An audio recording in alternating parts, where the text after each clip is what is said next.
शेतकऱ्याचं उत्पन्न दुप्पट करण्याची भाषा सरकार करते।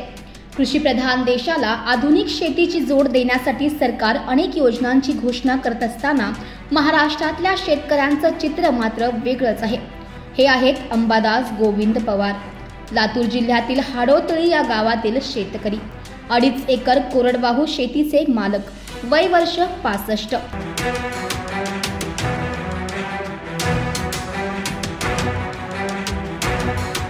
शेतीचा खर्च परवडत नसल्यानं त्यांनी बैलाच्या ठिकाणी अवताला स्वतःला झुंपून घेतले।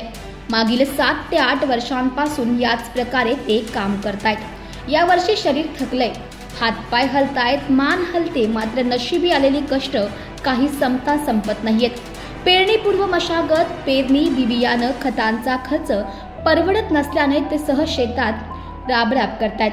ट्रॅक्टर किंवा बैलांचा नांगर यासाठी पैसे जास्त लागतात, ते त्यांच्याकडे नाहीयेत। स्वतः केल्याशिवाय पर्याय नसल्यानं अवताला 65 वर्षाचा पती आणि 60 वर्षांची पत्नी असे मिळून दोघं काम करतायत। अंबादास गोविंद पवार यांना एक मुलगी आहे, जिचं लग्न झालंय। मुलगा पुण्यामध्ये छोटे मोठे काम करतो। सून आणि 2 नातू गावात राहतात। नातवांचे शिक्षण आणि हातातोंडाचा मेळ घालण्यासाठी ते स्वतः काम करतायत। पैसेच नाही तर बैल कशाने घ्या, पैसेच नाही तर बैल कशाने घ्या। सरकारनं आम्हाला कर्ज माफ करावं, काही द्यावं, ह्याच्या पायी काय तर करावं, जरा मदत करा असं बघ। बैलाच्या नांगरणीसाठी दिवसाला 2,500 रुपये, ट्रॅक्टरला त्यापेक्षा अधिकचे पैसेही द्यावे लागतात, म्हणून स्वतः बैलाच्या ठिकाणी झुंपून घेतले। आधुनिक महाराष्ट्रासाठी असे चित्र नक्कीच आशादायक नाहीये।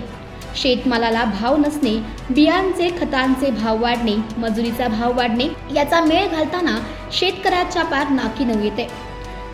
निसर्गाचा लहरीपणा आणि कृषी विभागाची अनास्था यामुळे सर्वसामान्य शेतकऱ्यांचा अर्थकारण पार बिघडून गेले।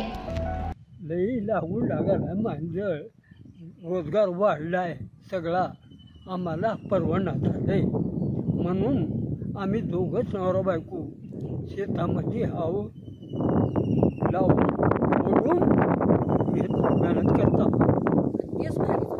आणि आमचा संसार भागीत आहो।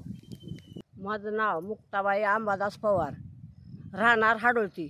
आम्हाला शेत 5 एकर आहे आणि असंच आम्ही कुळपिताव, घरीच कुळपिताव, घरीच काढता, बैल नाही काही नाही, आम्हाला बैल परवडणारच, पैसेच नाही तर बैल कशाने घ्या।